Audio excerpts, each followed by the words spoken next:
Hey everybody, welcome to our Monday training. I did have, oh sorry, just logging onto my computer. Um, I had time to go ahead and videotape this training for you. So it's posted on YouTube, just click the link and you'll be able to watch it.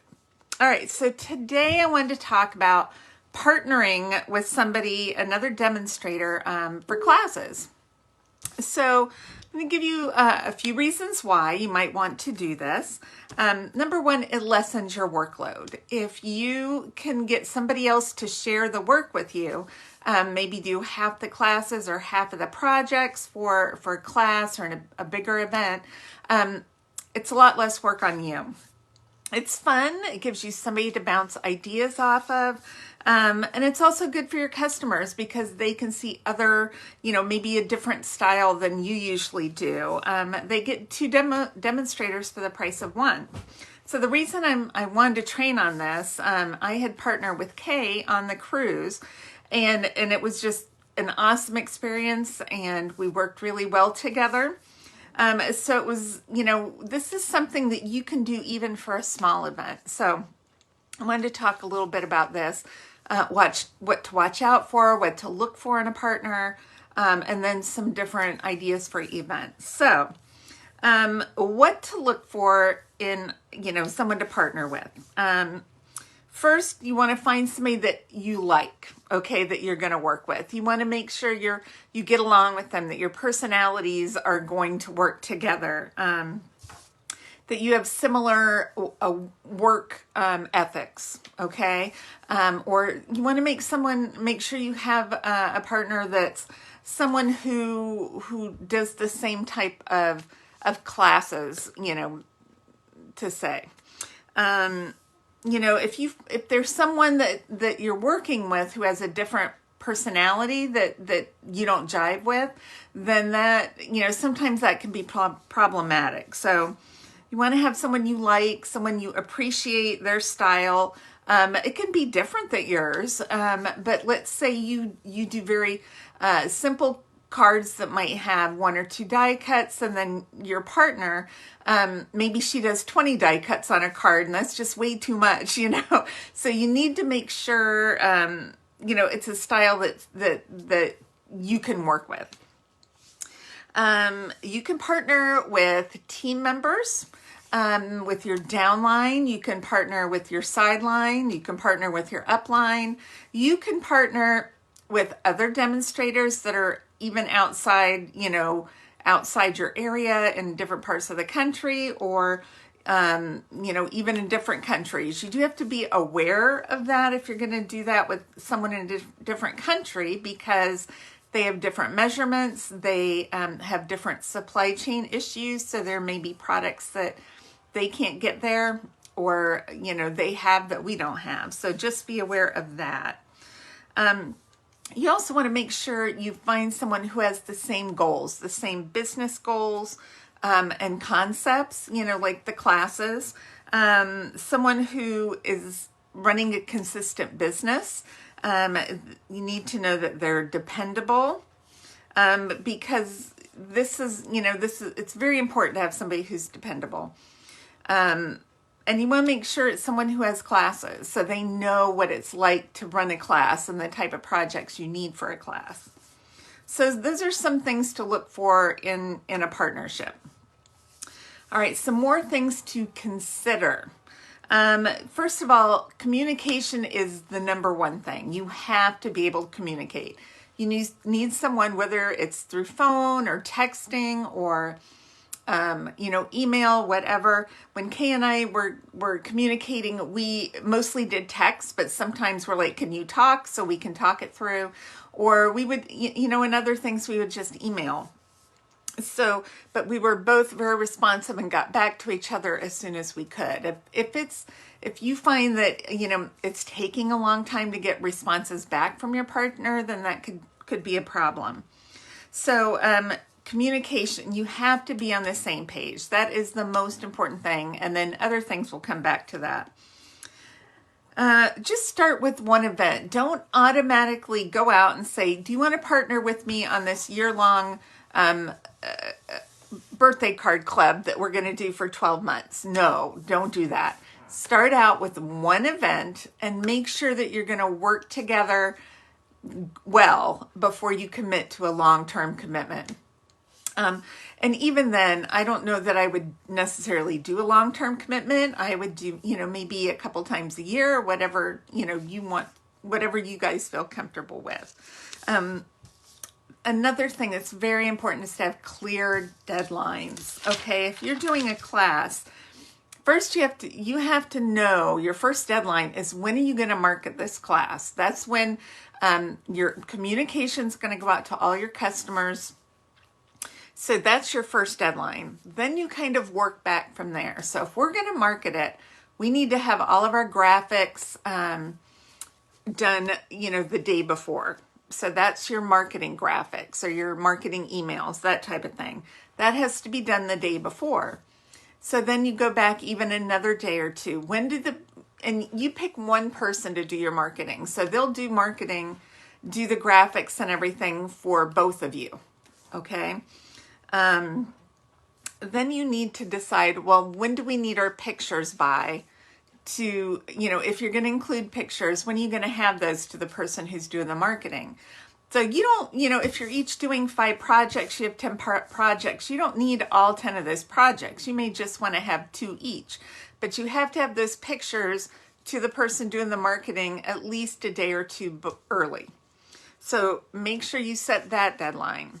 Okay, then you just need to have a deadline with the tutorials. So you can make that due at the same time. You can make it due, 5 days after you start marketing, but you need to do that because in certain cases, you're each going to cut for your classes, for your group of people. They'll cut for their group of people, but you're just using both sets of designs.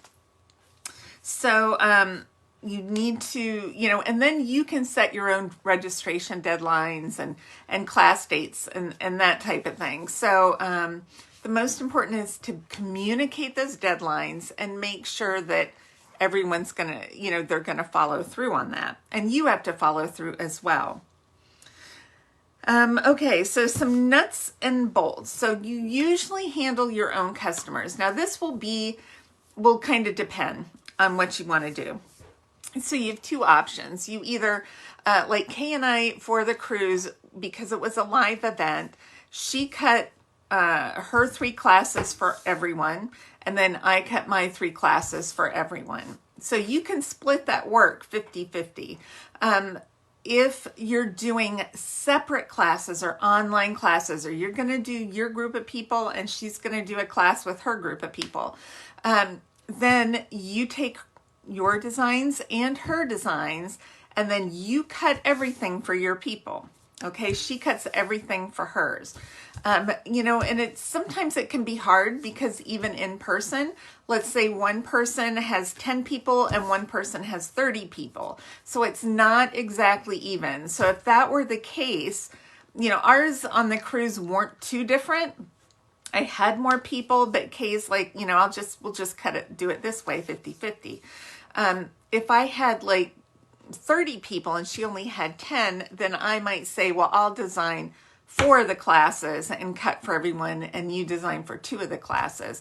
So you want to kind of make sure it's fair. All right. You don't want someone doing so much work and they only have a handful of people.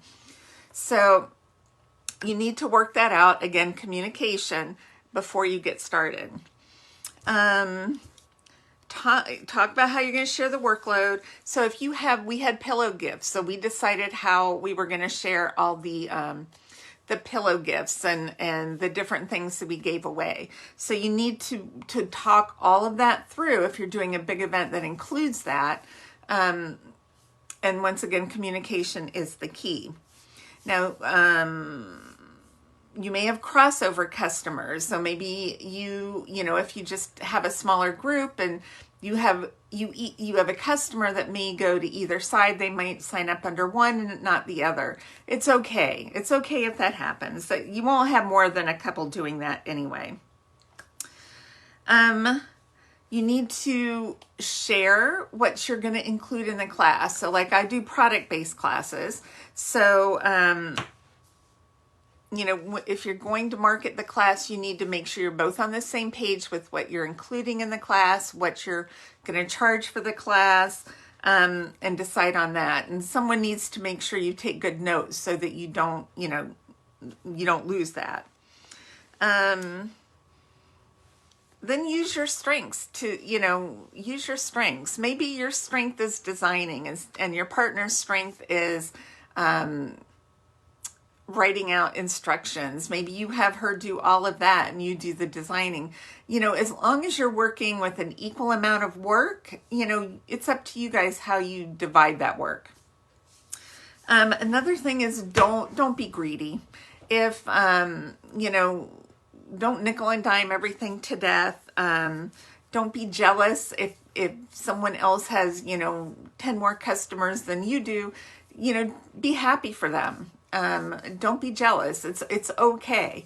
Everybody's at different stages in their business, so it takes a while to get there, but this is making it easier work on both of you for your class. So be supportive of each other, be giving, end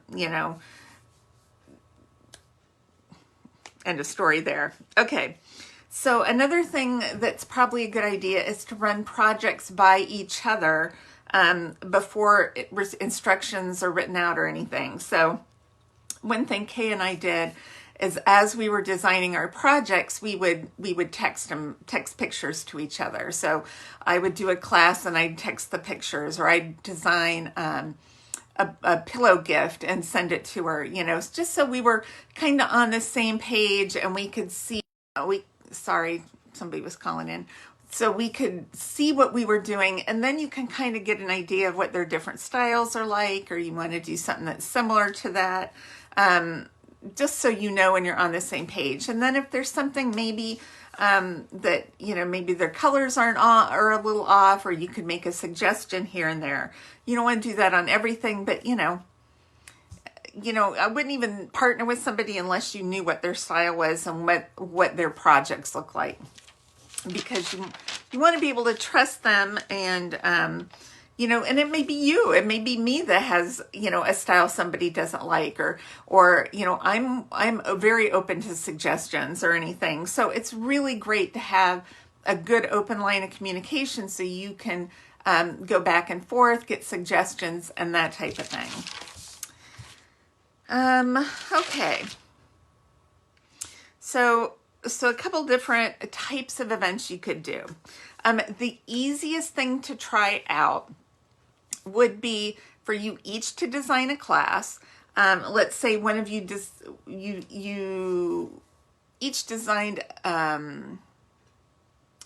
let's say you design a class. You each do 5 projects. Let's say you do the sailboat class. So you take, let's say you're going to use the sailboat punch and stamp set, and then you're going to use a specific DSP, and then you're going to use a specific embellishment. So in your class fee, you would charge for the, if you want to include the product, you can. If you want to include the bundle, you can, or that could be an add-on. But let's say you're going to charge $25 for this class. And it includes your projects and your DSP and your ribbon. Okay. Then if they need to add the sailboat bundle onto it, then they purchase that on top of that. So let's say you design 5 projects and your partner designed 5 projects using all the same products. Then when you go to market your class, you can say you're going to get 10 projects. And I would even maybe charge more than that because you're getting 10. So I'd say maybe 35. $35, you're going to get 10 projects. You're going to get the this DSP that you're going to use. You're going to get this twine that you're going to use. And then, then you've got 10 projects and you've only had to design 5 of those. And then you would get sales from the bundle as well. Another thing you could do is, let's say you want to do a class with the sailboat. Maybe you each design 3 of the projects. Okay, so now you're offering a class with 6 projects. And and you can keep it at the $25. And then you would market to your customers and you would prep all 6 of those projects, but you've only had to design 3. And then you sell them to your customers, and then your partner would do the exact same thing. Another thing you could do is, let's say you want to do a birthday card class, and you're going to do, maybe 8 cards. So you each, and 2 of each, of 4 designs. So you each design 2 birthday designs, and then maybe use the same stamp set so that they can do an add-on for that. And you do it the same way. So that's a way to do an easier, smaller class. Or you can partner on larger events like a retreat, or a 1-day retreat, or a stamp camp, or a super Saturday, or like Kay and I did on the cruise, which was more like really was like just a weekend retreat. We did 6 classes. We had X number of pillow gifts. We did a bingo night. So we each contributed half the prizes for bingo. We each did 3 projects. We split our pillow gifts in half. So I designed, boxed, and paid for half, and she designed, boxed, and paid for half. The only different thing we did was like tote bags and t-shirts, because those were a little more pricey. So we just paid the amount for our number of people that received them, because I had more people and I didn't want to split it 50-50. So I said, I'll break it down. You pay for the totes and t-shirts for your group, and I'll pay for totes and t-shirts for my group. So,